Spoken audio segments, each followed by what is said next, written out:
Bismillahirrahmanirrahim. Assalamualaikum warahmatullahi wabarakatuh. Alhamdulillah wassalatu wassalamu ala rasulillah sayyidina Muhammadin abdillah wa ala alihi wa sahbihi wa ala la hawla wa la quwwata illa billah ma ba'd. Al-Fatihah. A'udzu billahi minasyaitonir rajim.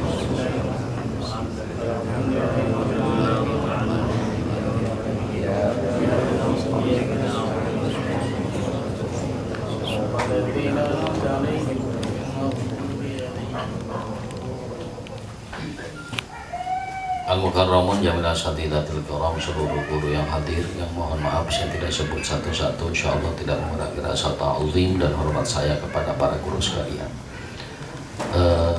Sahibil makan Al-Mukarram Mustadimin, mudah-mudahan diberikan sehat berkah. Amin. Juga seluruh asa sepuh, mohon maaf juga saya tidak sebutkan. Alhamdulillah, puji syukur karena kita masih dikasih nikmat. Salawat salam semoga tercurah limpahkan kehariban Nabi Sayyidina Muhammad SAW. Mudah-mudahan kita jadi umat yang mendapatkan syafaat di sepanjang waktu. Amin ya rabbal alamin. Bismillahirrahmanirrahim. Qala mu'allifu rahimahullahu ta'ala wa nafa'ana bi'ulumihi fid dharain amin. Qala rabbi shrah li sadri wa yassir li amri wa hlul 'uqdatam min lisani yafqahu qawli. Qalu subhanaka la ilma lana illa ma 'allamtana.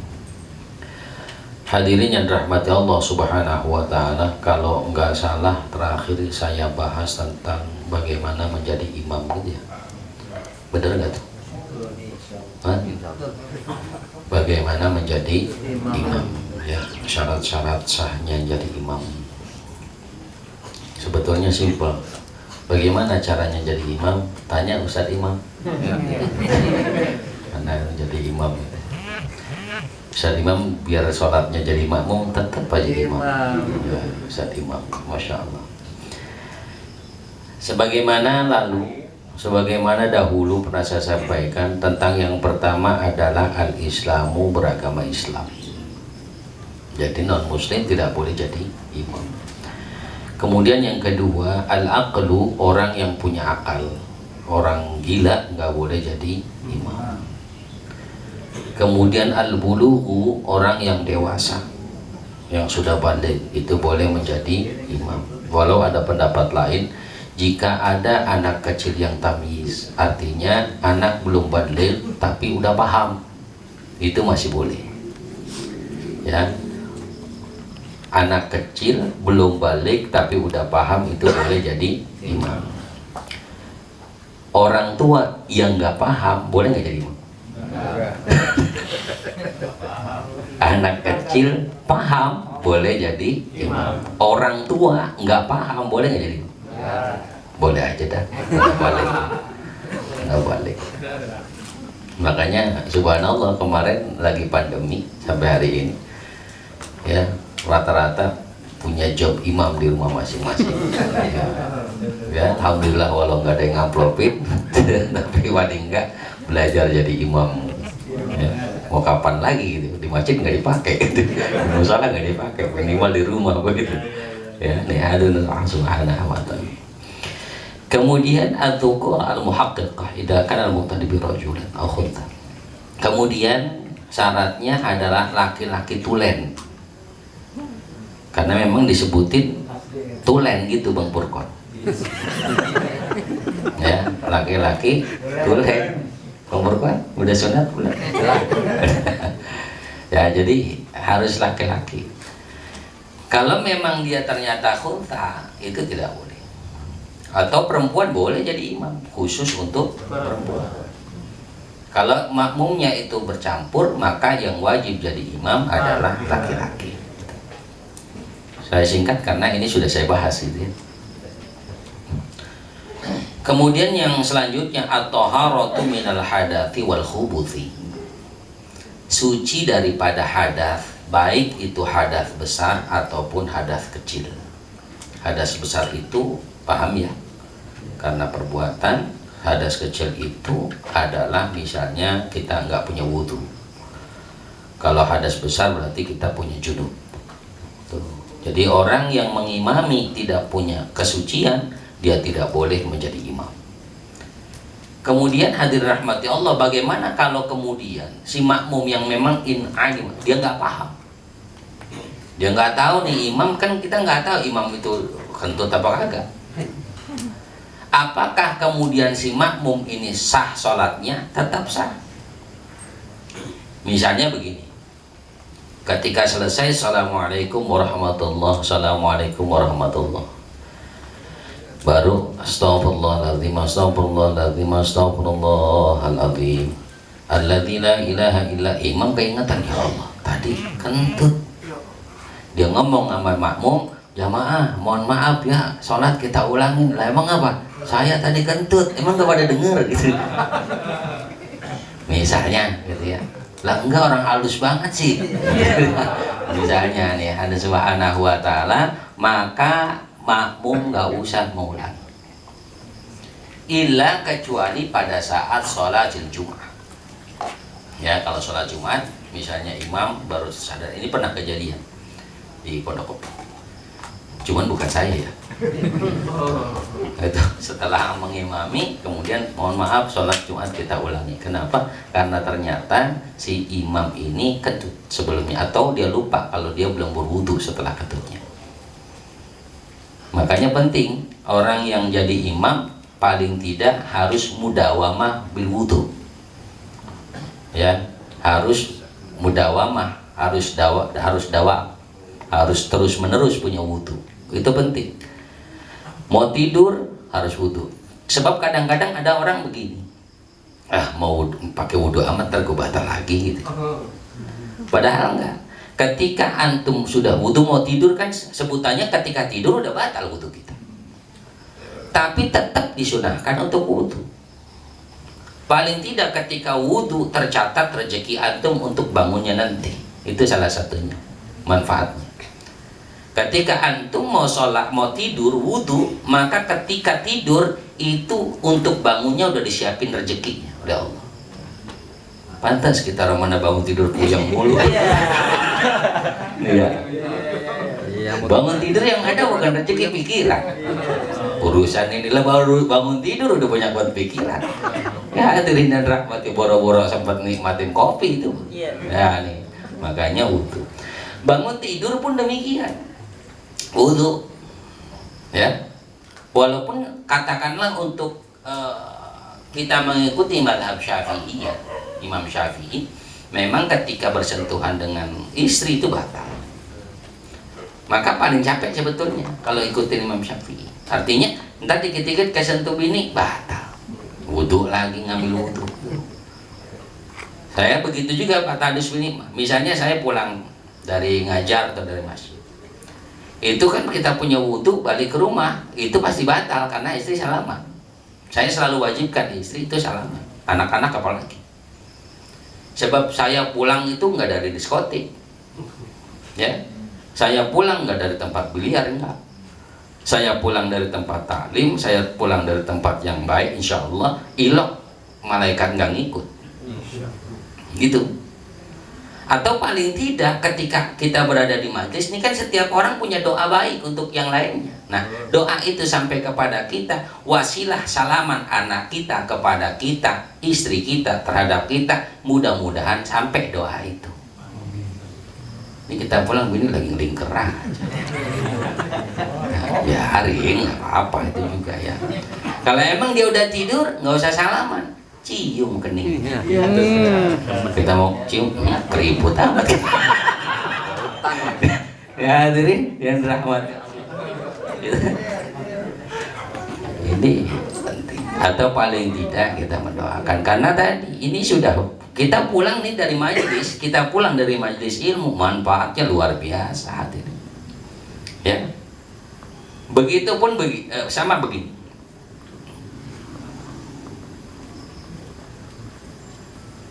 Ini dari pagi ngahan puyang aja sebetulnya.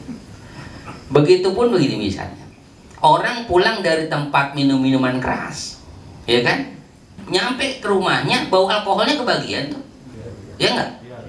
Yang buruk saja kebagian, apalagi yang baik. Makanya minimal sekali seminggu dah, tiap habis sholat Jumat tuh. Dulu guru-guru saya ngajarin begitu tuh. Orang tua saya pun begitu ngajarinnya. Tiap habis Jumat sholat dari mana-mana, pulang ke rumah, Assalamualaikum, anak wajib salaman sama orang tuanya. Pantas kalau sampai hari ini mungkin anak kita kok rada kurang ngerti, kalau kita bilangin, bisa jadi kita belum berwasilah kepadanya gitu. Ya hadirin, ya kan jarang yang begitu ya, jarang. Ini mau karena ngaji aja jadi paham. Coba nah, sekali waktu libur nih, jadi nggak paham. Makanya jangan libur-libur dah, biar saya aja yang libur. Hadirin yang dirahmati Allah Subhanahu wa Ta'ala. Kembali.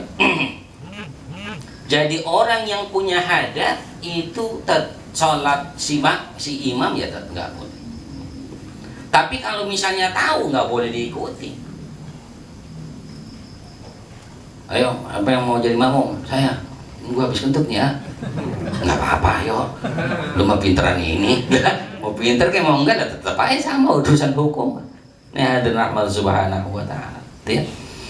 Kemudian hadirin rahmati Allah, ihsanul qiraa'ah wal arkan. Orang yang baik dalam bacaannya wal arkan dan melakukan rukun-rukunnya. Ya. Pertama membicarakan tentang ihsanul qiraa'ah, tentang bacaannya. Mana paling tidak Allah Subhanahu wa Ta'ala, orang yang membaca Al-Quran itu adalah orang yang pas dia punya makharijul hurufnya. Ya, dia sesuai dengan makharijul hurufnya. Tapi kalau memang ternyata tidak ada satupun ada Subhanahu wa Ta'ala, maka bolehlah orang-orang yang katakanlah makhrajnya belum sempurna. Dengan catatan, ya, orang yang belum sempurna dia punya bacaan, dia boleh menjadi imam dengan catatan dia masih ada dalam kondisi belajar. Paham ya? Tapi kalau dia tidak ada dalam kondisi belajar, bisa jadi secara hukum maka dia tidak sah menjadi imam.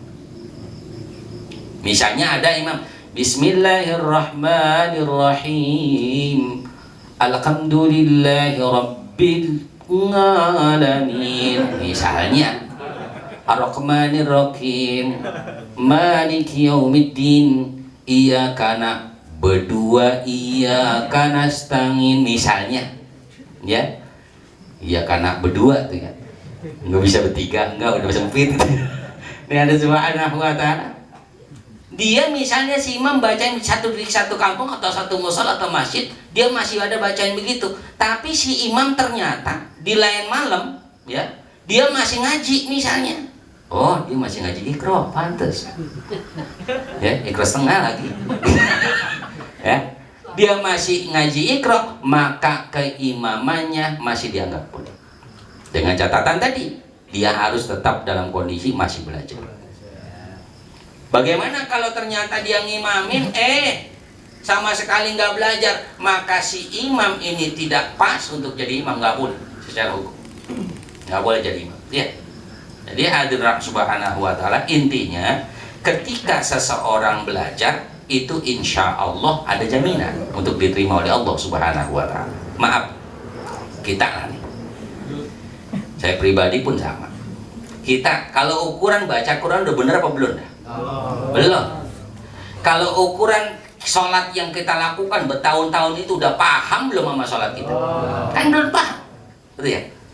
Kemudian dari ukuran yang lainnya pun sama, kita belum paham. Tapi karena kita masih dalam rangka belajar, ada majlis-majlis taklim yang kita hadiri, tercatat berarti orang punya jaminan untuk diterima amal ibadahnya. Tapi total misalnya, hadirin saya pernah sampaikan begini, ini penting saya sampaikan. Ibadah yang kita lakukan, katakanlah kita mulai yaumal arbi'a, hari Rebo, kita sholat di subuh, pada subuh. Sholat subuh karena memang makhrajnya kurang tepat, cara melakukan rukunnya kurang pas, rukuknya kurang tepat, sujudnya kurang tepat, belum lagi bicara khusyuknya. Rebo belum diterima, Kemis belum diterima, Jumat belum diterima, Sabtu belum diterima, Minggu belum diterima, Senin belum diterima, Selasa belum diterima. Hadir kita malam Rabu, maka seluruh ibadah dari hari Rebo pagi sampai ketemu Selasa sore itu dikasih pahalanya malam ini. Sebab apa? Ada jaminannya. Ini Allah Subhanahu wa ta'ala. Bagaimana kalau yang ngajinya tiap malam? Masya Allah, tiap malam dia dapat pahala seluruh ibadahnya. Ada jaminannya.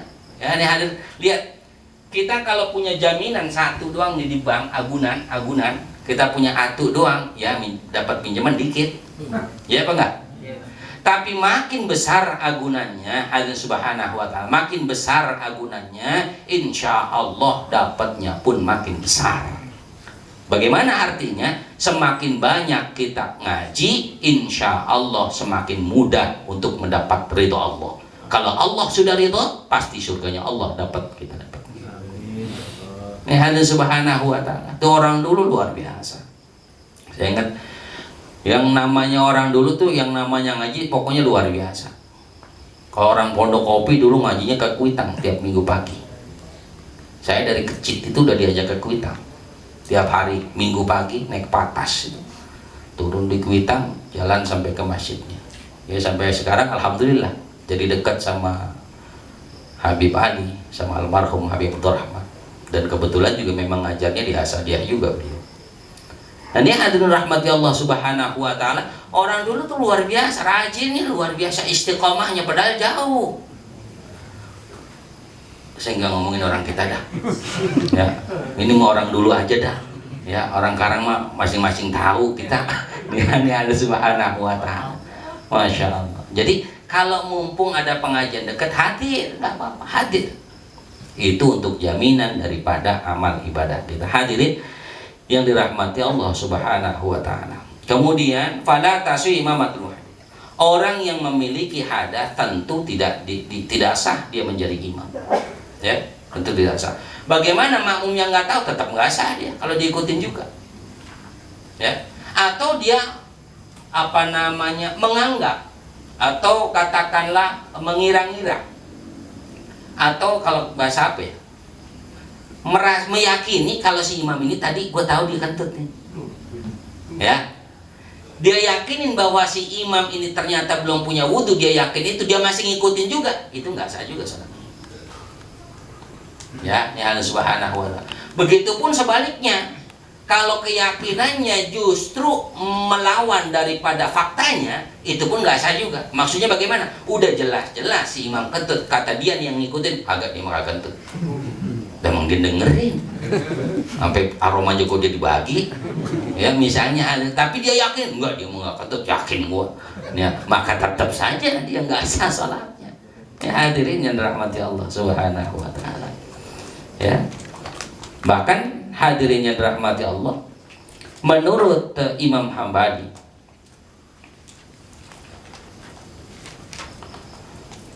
orang yang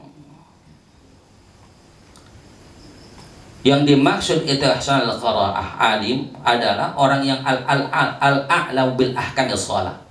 Bukan hanya sekedar dia paham bacaan salatnya, bahkan dalam syarat selanjutnya al-a'lamu bi ahkamil sholati, orang itu lebih paham tentang hukum-hukum salat.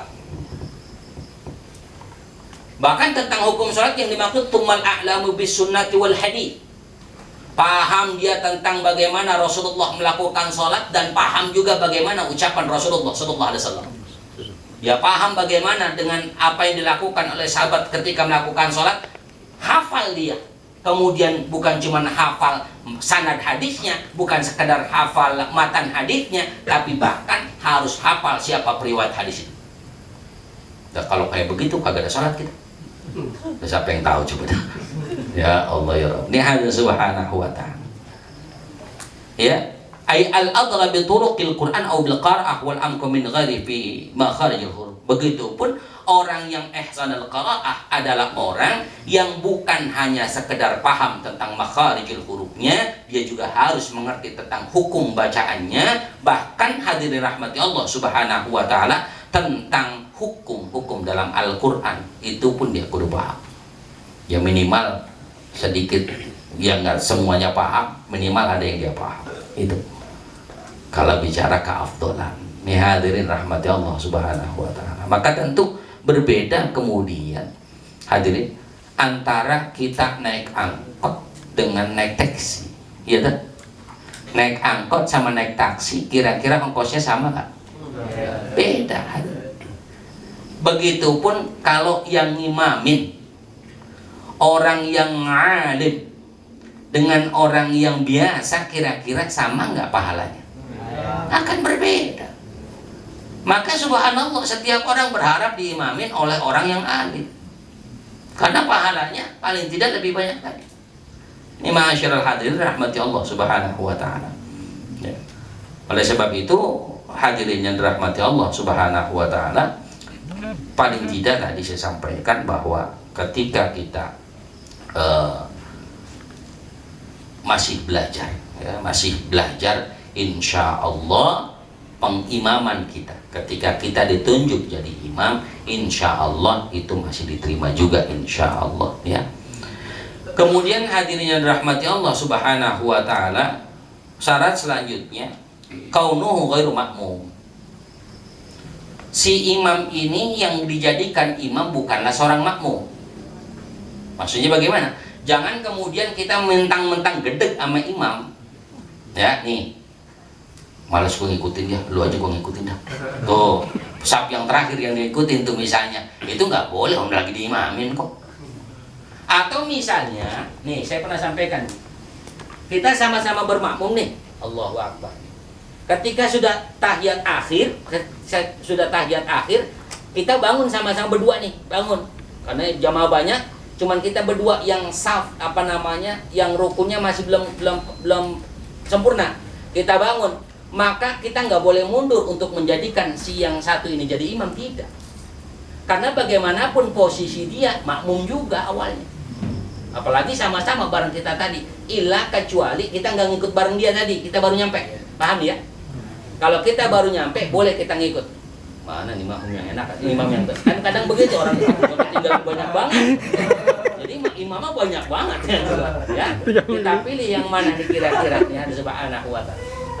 Karena umumnya begitu, kita suka bingung nyari imam, sebab memang banyak yang telat sholat. Ya hadirin rahmati Allah subhanahu wa ta'ala. Kalau itu boleh kita pilih imam kalau begitu ya. Tapi kalau emang bareng-bareng sama-sama kurang, atau yang satu kurang 2 rakaat, yang satu kurang 1 rakaat, jangan yang 2 rakaat ikut 1 rakaat ya. Apalagi yang 2 rakaat, apalagi yang 1 rakaat, yang kurang 1 rakaat ngikut 2 rakaat gak kelar-kelar. Ya subhanahu wa ta'ala. Ya, jadi kelebihan.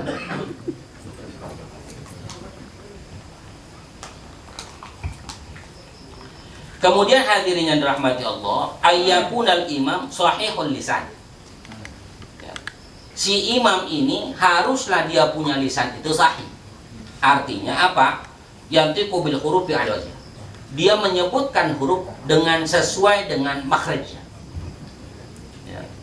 Kan nggak seru kalau kemudian imam goilil maghdubi alaihim, goilil.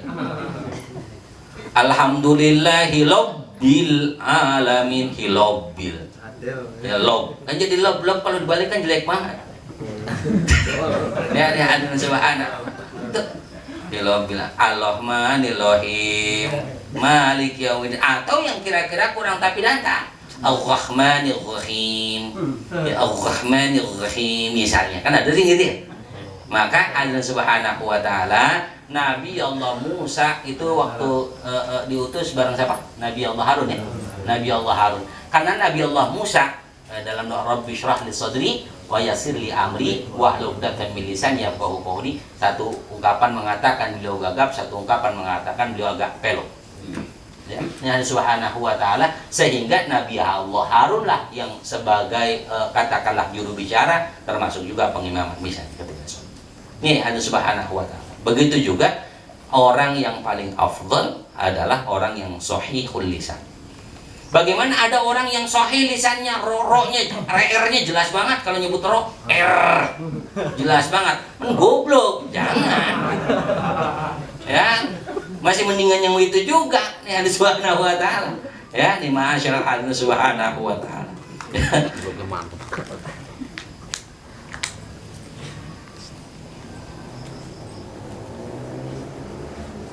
Ya, orang yang wa huwa may yubaddilur ra ghinan.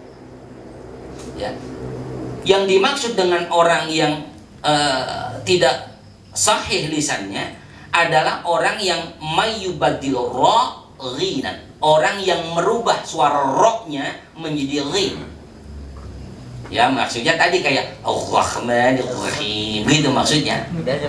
Ya, padahal kan ro itu dikata kayak ghin gitu. Itu maksudnya mayyubadil ra ghinan. Ya, ini Allah Subhanahu wa taala. Awisini ta'an, awisini ta'an, atau dia menyebutkan huruf sin tapi suaranya seperti ta. Karena beda antara biasa dengan biasa. Gitu ya. Paham ya? Kan dulu ada lagu aku biasa pakai ta. Aku biasa harus pakai ta. Ya, ada subhanallah.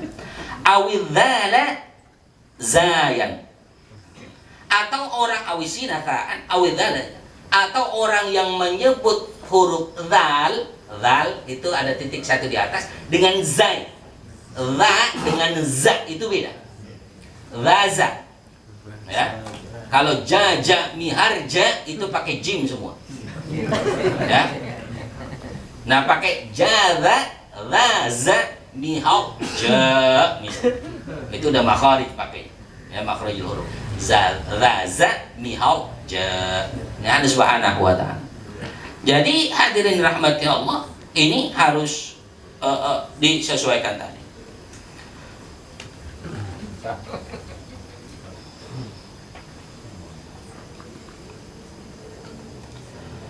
Atau juga hadirin subhanahu wa ta'ala, yang tidak sahihul lisan juga adalah orang yang gagap, yang ketika huwa alladzi yukarriru ta, misalnya orang yang ketika menyebutkan satu huruf seringkali diulang.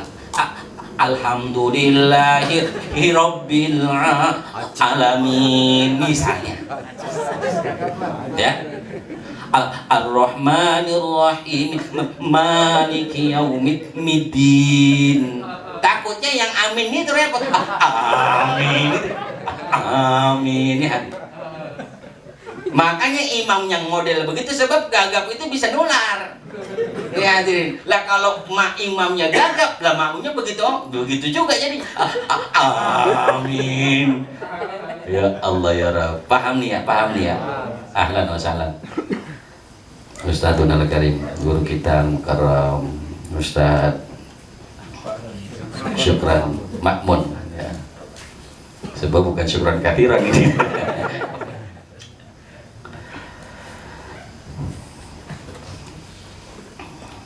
Hadirin rahmati Allah Subhanahu wa ta'ala. Kemudian ini beberapa syarat daripada seseorang jadi imam. Kemudian selanjutnya dikatakan al-ahaqqu bil imamah. Siapa sih orang yang paling berhak menjadi imam, yang paling afdol jadi imam itu siapa? Ahaqqun nasi bil imamah wallahu a'lam bishawab. Besok saya kasih jawabannya di minggu yang akan datang. Ya, mudah-mudahan pada panjang umur ya. Amin. Ya, ya sebab kalau kita ngajinya terus-terusan, udah tahu kemarin mah. Jadi nggak ngaji besoknya gitu. Ya, mohon maaf, nanti insya Allah dilanjutkan sama guru kita Ustadz Syukran Makmun. Mudah-mudahan yang sedikit ada manfaatnya. Mudah-mudahan Allah Subhanahu wa ta'ala berikan ilmu yang manfaat dan barokah kepada kita. Ada hadinya Al-Fatihah. Alhamdulillah.